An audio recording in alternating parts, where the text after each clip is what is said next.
The morning sun painted Copper Canyon in shades of amber and rust, casting long shadows across the desert floor, where Maria Santos guided her 8-year-old daughter Elena along the narrow trail. The canyon walls rose like ancient guardians on either side, their weathered faces telling stories of countless seasons. Elena skipped ahead, her small backpack bouncing with each step as she collected smooth stones that caught her eye. "Stay close, Mia," Maria called softly, adjusting the water bottles strapped to her belt.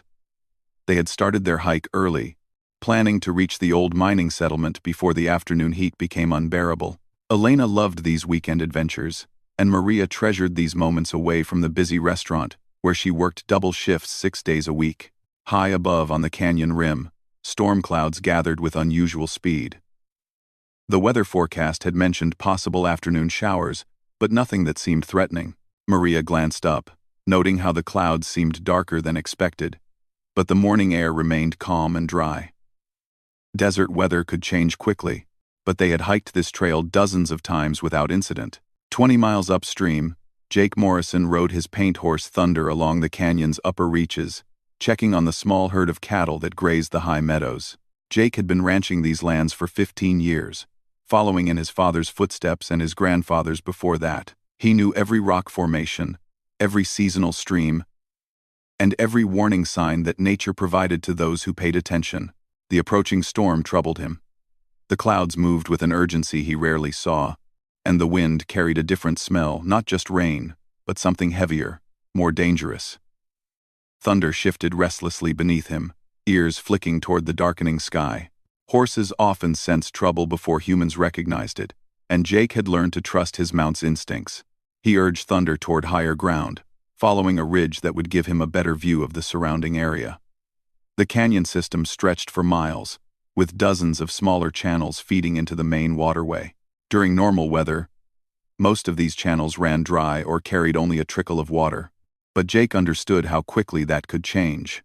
As he reached the overlook, the first heavy drops of rain began to fall. Within minutes, the drops became a steady shower, then a driving rain that seemed to fall in sheets rather than droplets. Jake pulled his wide-brimmed hat lower and guided Thunder toward a grove of ancient cottonwoods that offered some shelter. Down in the canyon, Maria and Elena had taken refuge under a rocky overhang as the rain began. Elena laughed as she watched water cascade off the rocks above them, creating temporary waterfalls. The sound echoed off the canyon walls, growing louder as more water joined the symphony.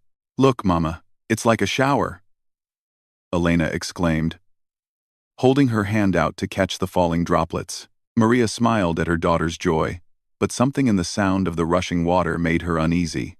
The volume seemed to be increasing too rapidly for normal runoff. She stood and peered out from their shelter, looking up the canyon toward the narrow passage they had hiked through earlier. The rocky walls funneled all rainfall from the surrounding area into this single channel. During their previous hikes, she had never considered what might happen if a serious storm struck the upstream areas. The rain continued to intensify, and Maria began to hear something else beneath the steady drumming, a deeper rumble that seemed to come from the canyon itself. She had lived in desert country all her life and knew that flash floods were a real danger. But they had always seemed like distant possibilities, things that happened to other people in other places. Jake Morrison had seen this pattern before. From his elevated position, he could observe multiple tributary canyons as they began to channel rainwater toward the main drainage. The normally dry arroyos were already running full, and the rain showed no signs of slowing. He knew that somewhere downstream, all this water would converge into a devastating flood. He thought about the hiking trails that wound through the lower canyon areas. Weekend mornings often brought families and amateur adventurers to explore the scenic routes. If anyone was down there now, they would have little warning and fewer options for escape. Thunder danced nervously as the thunder crashed overhead, but Jake held the reins steady while scanning the canyon below. The rain had reduced visibility, making it difficult to spot any signs of human activity, but his sense of urgency continued to build as he watched the water level rise in the channels below. The decision came instinctively. Jake had spent his entire adult life in these mountains and canyons. He understood the responsibility that came with such knowledge, If there was even a chance that someone might be caught in the path of what was building into a major flood, he couldn't simply ride to safety and hope for the best. He guided Thunder down a steep trail that wound toward the canyon floor, following a route he had used countless times to retrieve stray cattle. The rain made the footing treacherous, and loose rocks skittered away under Thunder's hooves. But the horse was sure-footed and experienced, picking his way carefully down the zigzag path. Meanwhile, Maria's concern had grown into genuine alarm. The rumbling sound was definitely getting louder, and she could see muddy water beginning to flow along the canyon floor. What had been a dry creek bed when they started their hike was now showing signs of becoming something much more dangerous. "Elena, we need to go," she said, trying to keep the worry out of her voice. "The weather is getting worse, and we should head back to the car." Elena looked disappointed but obediently shouldered her small backpack. They emerged from their rocky shelter into the full force of the storm, immediately soaked by the driving rain. Maria took Elena's hand firmly and began guiding her back along the trail they had followed that morning. But as they rounded a bend in the canyon, Maria stopped abruptly. The narrow passage they needed to traverse was already ankle-deep in rushing water, and the level was rising visibly as they watched. The walls on either side were too steep to climb, offering no alternative route. The sound that had been building all morning suddenly exploded into a deafening roar. Around the far bend of the canyon, a wall of dark water appeared, carrying with it a debris field of broken trees, boulders, and foam. The flash flood had arrived with the fury and speed that had made such events legendary in desert country. Maria swept Elena into her arms and looked desperately for higher ground. There, a narrow ledge about 10 feet up the canyon wall, accessible by a precarious scramble over loose rock. It wasn't much, but it might be enough to keep them above the worst of the flooding. She climbed rapidly, Elena clinging to her shoulders, loose stones cascading down behind them. They reached the ledge, just as the main body of the flood swept past below, carrying away everything in its path. The ledge was barely wide enough for both of them, and Maria pressed Elena against the rock wall, while wrapping her arms protectively around her daughter. The water below churned with terrifying force, rising higher than Maria had thought possible. Whole trees tumbled past like toys, and the sound was so overwhelming that she had to shout to be heard even at close range. "Hold on tight, mija," Maria yelled into Elena's ear. "We just need to wait for it to go down. Flas." But even as she spoke the reassuring words, Maria could see that their ledge was not going to be safe for long. The water was still rising, and loose rock from the canyon walls above was beginning to break free. Loosened by the continuous rain and the vibrations from the rushing water below, they needed help, and they needed it soon. But in the chaos of the storm and the flood, rescue seemed impossible. No one knew where they were, and even if someone did, how could anyone possibly reach them in such conditions? Elena pressed her face against her mother's shoulder, overwhelmed by the noise and fury of the water below. Maria held her close and tried to project calm confidence, while her mind raced through increasingly desperate possibilities. That was when she saw the lone figure on horseback, barely visible through the rain and spray, making his way carefully along what remained of the higher trail. On the opposite side of the canyon, Jake Morrison squinted through the driving rain, certain he had seen movement on the far side of the canyon. Thunder stood rock-steady beneath him despite the chaos surrounding them. Trained through years of working in difficult conditions, the horse's calm presence helped Jake focus as he studied the canyon walls across the raging torrent. There, a flash of bright color against the dark stone. Jake pulled a pair of binoculars from his saddlebag and adjusted the focus, fighting against the rain that immediately spotted the lenses. Through the wavering view, he could make out two figures huddled on a narrow ledge, one significantly smaller than the other. His heart sank as he realized what he was seeing: a woman and a child, trapped on a ledge that was barely adequate even in calm conditions. Now, with water rising and debris bombarding the canyon walls, their position was becoming more precarious by the minute. Jake lowered the binoculars and assessed the situation with the methodical approach that had kept him alive during 15 years of ranch work in dangerous country. The flood was at its peak now, but it would remain dangerous for hours.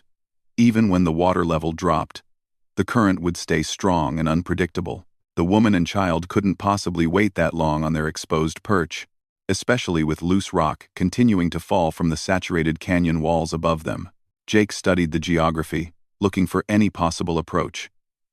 The trail he had been following continued along his side of the canyon, but it led away from the trapped hikers, rather than toward them. There were no bridges, no safe crossing points, and no way to reach them by going around through the upper canyon areas. The only possible approach was directly across the flood itself. Thunder shifted beneath him as another section of canyon wall crumbled into the torrent, taking several large boulders with it.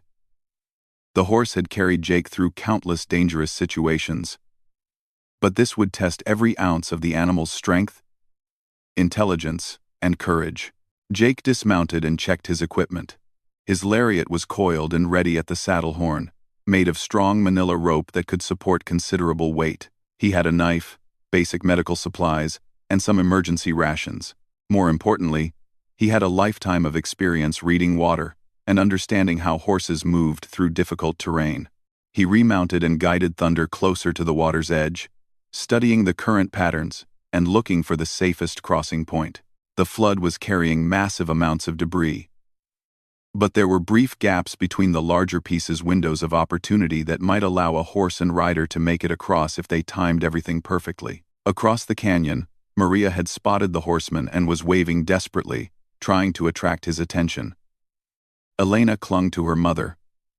No longer interested in the adventure of their morning hike, the little girl was cold, wet, and frightened by the overwhelming noise and violence of the flood. "Someone's coming, baby," Maria shouted into Elena's ear, pointing toward the distant figure. "Someone sees us." But even as she spoke the encouraging words, Maria wondered what anyone could possibly do from so far away. The canyon between them had become an impassable torrent, and their ledge was beginning to show signs of instability. Small stones were working loose beneath their feet, and she could feel vibrations in the rock wall behind them. Jake had made his decision.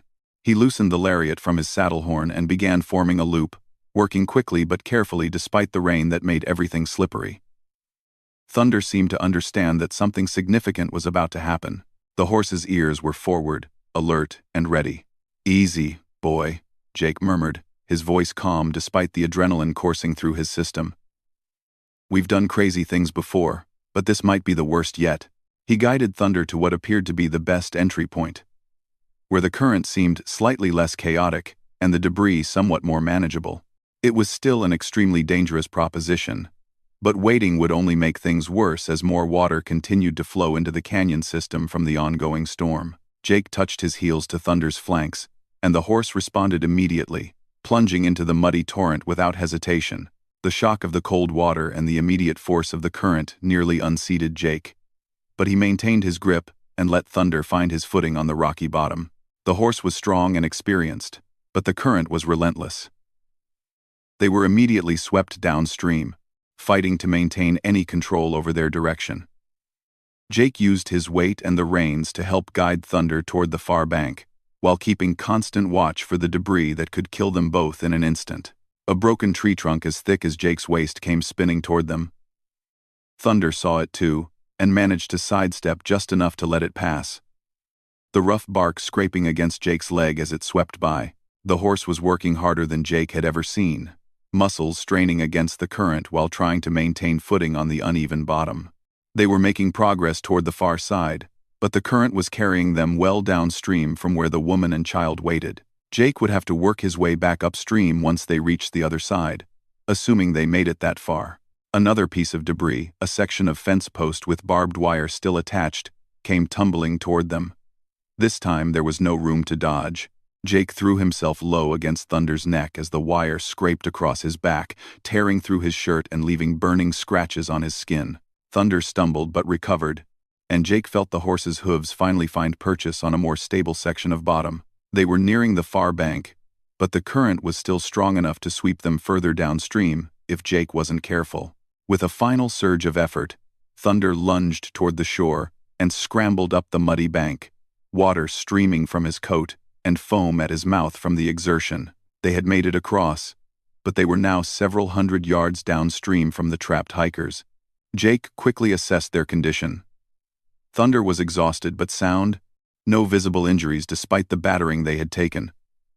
Jake's back stung from the wire cuts, but nothing felt serious. More importantly, they were on the correct side of the canyon. Now came the challenge of working back upstream, along a bank that was partially flooded and littered with debris. The terrain was treacherous, with loose rocks and muddy patches that could easily cause a horse to slip and fall. But Jake had no choice except to press forward. He guided Thunder carefully along what remained of the bank, sometimes having to detour around fallen trees or washout areas where the flood had carved new channels. The going was slow, and Jake was acutely aware that every minute increased the danger for the woman and child trapped on their deteriorating ledge. As they worked their way upstream, Jake could see the two figures more clearly. The woman was obviously trying to shield the child from falling debris, while maintaining their precarious grip on the narrow ledge. He could see that she was struggling with the physical demands of holding her position while supporting a frightened child. When Jake finally reached a point directly below their position, he could see just how dire their situation had become.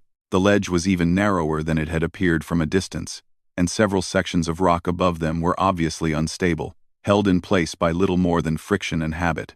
"Can you hear me?" Jake shouted up at them, his voice barely audible above the roar of the flood. Maria looked down and saw the horseman directly below them. Relief flooded through her. Even though she couldn't imagine how he could possibly help from his position, the canyon wall between them was nearly vertical, and the flood still raged between the horseman and the base of the cliff. "We can't get down," Maria shouted back. "The ledge is breaking apart." Jake nodded and began studying the cliff face above him. There were some handholds and narrow ledges, but nothing that looked like a safe climbing route. However, he noticed a more gradual section of slope about 50 yards upstream, where a rock slide had created something resembling a crude ramp. If he could somehow get a rope to them, and if they could work their way along the ledge to that easier descent, there might be a chance. But first he had to get close enough to throw a line that far, and the timing would have to be perfect. Thunder stood patiently while Jake prepared the lariat, forming the largest loop possible while still maintaining enough control for an accurate throw. The distance was at the very limit of what was possible, and he would likely get only one chance before the situation deteriorated beyond any hope of rescue. Jake positioned Thunder carefully, judging the angle and distance for what might be their only opportunity. The rope felt familiar in his hands. He had been throwing lariats since childhood, starting with fence posts and graduating to moving cattle. But he had never attempted a throw under conditions like these, with lives hanging in the balance and no margin for error. "I'm going to throw you a rope," he shouted up to Maria. "When I do, tie it around your waist and work your way to your left along the ledge. There's an easier way down about 50 yards that direction." Maria looked in the direction Jake was pointing and could see what he meant. The cliff face was broken by a series of ledges and handholds that formed a rough pathway down to his level. It would still be dangerous, especially with Elena, but it looked possible if they could reach it. She nodded her understanding and began preparing Elena for what they would need to do. "Mija, we're going to have to move along this ledge. The nice man is going to help us, but you have to hold on to me very tight, okay?" Elena nodded solemnly, her earlier playfulness replaced by an intuitive understanding that they were in serious danger. She wrapped her small arms around her mother's neck and pressed her face against Maria's shoulder. Jake coiled the rope carefully, adjusting for the wind and rain that would affect its flight. Thunder stood as steady as a rock, understanding somehow that this was a moment requiring absolute stillness. The horse's experience with ranch work had taught him to recognize critical moments. With a smooth, practiced motion, Jake sent the lariat spinning upward. It was a perfect throw, the loop opening cleanly and arcing directly toward the ledge where Maria waited. But just as it reached its target, a gust of wind caught the rope and pushed it sideways, causing it to fall short by several feet. Maria lunged for it, nearly losing her balance as she stretched from their precarious perch. Her fingertips brushed the rope, but she couldn't quite reach it as it fell away into the churning water below. "I've got another rope," Jake called up to her, though he didn't. What he had was the lead rope from Thunder's halter, shorter and lighter than the lariat, but possibly more manageable in the wind. He quickly unfastened it and began fashioning a new throwing loop. While Jake prepared for a second attempt, the situation on the ledge continued to deteriorate. Maria could feel more stone working loose beneath their feet, and larger rocks were beginning to fall from the cliff face above them. One boulder, roughly the size of a basketball, crashed onto the ledge just inches from where they crouched, bouncing off into the flood below. "Mama, I'm scared," Elena whispered. "I know, baby. Just hold on tight. The cowboy is going to help us." Jake's second throw was even more accurate than the first, compensating for the wind and placing the loop within easy reach of Maria's position. She grabbed it with both hands and quickly tied it around her waist, using a bowline knot she remembered from her father's sailing lessons years ago. "Got it," she shouted down to Jake. "Good. Now move slowly to your left. Don't rush. But don't wait too long either. That ledge won't hold much longer." "No." Maria began the terrifying process of moving sideways along the narrow ledge while carrying Elena. Each step required careful placement, testing each foothold before committing her full weight. The rope provided some security, but if the ledge collapsed entirely, they would still face a dangerous swing into the canyon wall. Elena clung to her mother with desperate strength, understanding instinctively that she needed to remain as still as possible. Her small body trembled with cold and fear, but she didn't struggle or try to look around, keeping her face buried against Maria's neck throughout the slow traverse. Jake fed out rope as they moved, maintaining just enough tension to provide support without pulling them off balance. Thunder moved carefully parallel to their progress, his hooves finding secure footing on the debris-littered bank, while Jake focused entirely on the rope work above. They had covered about half the distance when the inevitable happened. The section of ledge behind them suddenly gave way with a grinding rumble, sending hundreds of pounds of rock cascading into the flood below.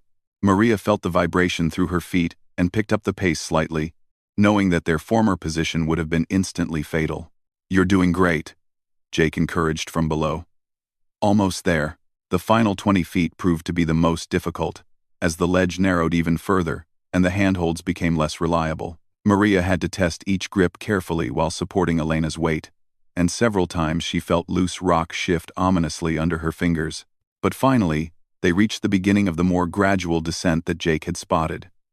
It was still a challenging climb, but the angle was manageable, and there were numerous places where they could rest and reassess their route. "Now comes the hard part," Jake called up to them. "I'm going to guide you down step by step. Elena, can you hear me up there?" Elena lifted her head for the first time in several minutes and looked down at the man who was trying to save them. "Yes, sir," she said in a small voice. "You're being very brave," Jake told her. "Your mama needs you to keep being brave for just a little bit longer, okay?"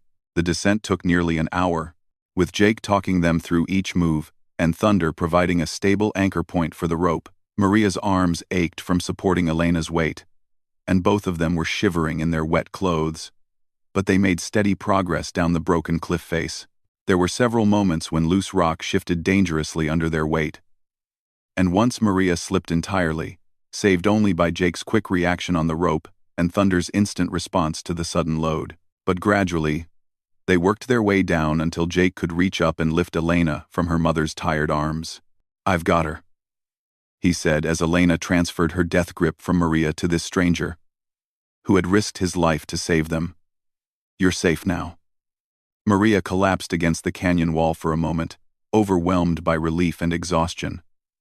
Her legs shook from the strain and adrenaline, and she could barely believe they had made it down alive. Jake helped her to her feet and quickly assessed both of them for injuries. Elena appeared to be unharmed apart from some scrapes and bruises, but she was cold and showing signs of shock. Maria had deeper cuts on her hands and arms from the rough rock, but nothing that appeared serious. "We need to get you both warm and dry," Jake said. "My truck is about 2 miles from here, but we'll have to ride Thunder together. Can you handle that?" Maria nodded, though she wasn't entirely sure her legs would support her weight, much less allow her to climb onto a horse. But Jake seemed to understand her condition and helped her mount behind Elena, keeping the lead rope as additional security. Thunder began the careful journey back toward higher ground, moving slowly and picking his route with the wisdom that came from years of mountain travel. The horse seemed to understand that his passengers were in fragile condition, avoiding any sudden movements that might unseat them. As they climbed away from the still raging flood, Jake told them about the emergency supplies in his truck, including dry clothes and a thermos of coffee that would help restore their body temperature. He also had a radio that could call for medical assistance if needed. "What's your name?" Maria asked as they rode, finally able to speak without shouting over the noise of the flood. "Jake Morrison," he replied. "I ranch the high country up above here." "What's yours?" "Maria Santos. This is my daughter Elena. We can't thank you enough for what you did." Jake turned in the saddle to look back at them. Elena was still pale and quiet, but her color was beginning to improve as they moved away from the immediate danger. Maria looked exhausted but alert, and both of them appeared to be recovering from their ordeal. "You don't need to thank me," Jake said simply. "Anyone would have done the same thing." But Maria knew that wasn't true. Most people wouldn't have had the skills, the courage, or the sheer determination to attempt such a rescue. This man had risked his life and his horse to save two strangers, asking nothing in return except the knowledge that he had done the right thing. When they finally reached Jake's pickup truck, he had dry blankets and warm clothes waiting. As promised, he also had a thermos of coffee and some sandwiches, which seemed like the most wonderful meal Maria had ever tasted. Elena wrapped herself in a blanket and sipped hot chocolate from Jake's emergency supplies, color finally returning to her cheeks. Jake used his radio to call for an ambulance to meet them at the main road, though both Maria and Elena insisted they felt fine. He also called the sheriff's department to report the rescue and provide information about the flood conditions for any other hikers who might be in the area. As they waited for the ambulance, Elena finally spoke up. "Mr. Jake, is Thunder okay? He got very wet." Jake smiled at her concern for the horse that had carried them all to safety. "Thunder's fine. He's been through worse storms than this. In fact, I think he's rather proud of himself right now." As if responding to his name, Thunder raised his head and whinnied softly, steam rising from his drying coat in the cool air. The horse did indeed look satisfied with the morning's work, standing calmly while Jake rubbed him down with a towel. Later, after the paramedics had checked them over and declared them fit to go home, Maria would learn that Jake Morrison was something of a legend in the local ranching community. He had been involved in numerous rescues over the years, always appearing at the right moment when someone needed help in the wilderness areas he knew so well. But that morning, as they waited for help to arrive, he seemed like nothing more than a quiet man who had done what needed to be done. Elena fell asleep, wrapped in blankets, finally warm and safe. Maria watched Jake tend to his horse and marveled at the sequence of coincidences that had put him in the right place at exactly the right time. The flood would be talked about for years afterward, one of the worst flash floods in the canyon's recorded history. But for Maria and Elena Santos, it would always be remembered as the day a lone horseman plunged into a raging torrent to save a child, proving that heroes still existed in a world that often seemed short of them. Thunder stood patiently in the afternoon sun, already planning the next day's work. Unaware that he had just participated in an act of courage that would inspire stories for generations to come.